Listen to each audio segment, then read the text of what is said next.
Reverend Sean Thompson. I'm the founder of the Basic Buddhist, and my Buddhist name or my Dharma name is Dhammajivaka.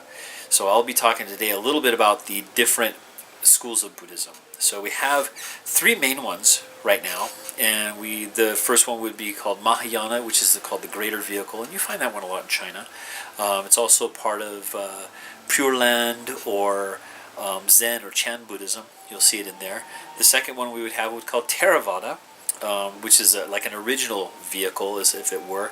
That one you find in Southeast Asia, Sri Lanka, like in India, Burma, Cambodia, Thailand, and those kind of places. Monastics are very humble, usually have very few things. They live much simpler lives. Those ones tends to be more basic. I like it as basic Buddhism. Not a lot of pomp and circumstance, not a lot of ceremony, not a lot of horns and things like that are so interesting and beautiful colored. They do use a lot of flowers. They use oil lamps and things like that. Some very simple things for very good poor people. So that's the other one. And then Vajrayana, of course, you see in Nepal and Tibet and some parts of India. Now you see it a lot in the United States.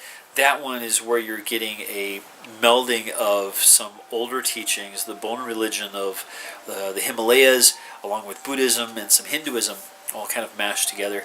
It's considered a little bit more modern. Of course, it didn't show up for, we have the 14th Dalai Lama, so there's only been 14 of those guys, and say 14 times 80, where you get about 1,100 years or something like that. So not a huge history in that, but a huge amount of teachings and a huge amount of knowledge that you can use.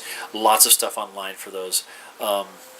My personal opinion is don't get stuck on lineages. Don't get stuck on one school's better than the other, or one school's more true than the other, because they're all going to say that. Every lineage has a direct link back, and that's the whole idea. Now, the idea of a lineage is for you to know who you're going to and know that they are an actual official Buddhist teacher. So good to have, good to know, but not completely necessary.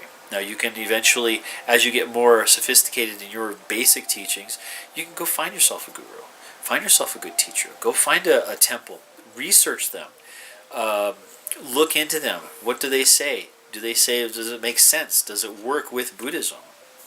Do the basics of Buddhism. That's all it takes. Then you have so much more open to you. If you close yourself off to one lineage or one little tiny group or one little sect, and we have to do this kind of chant, otherwise it doesn't work, is nonsense.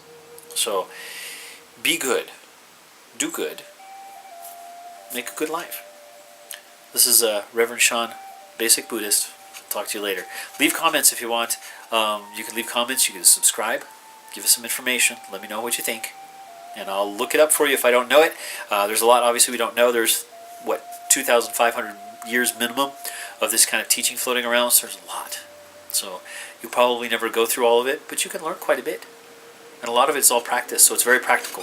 Anyway, take care, make a good life, have a good day with metta.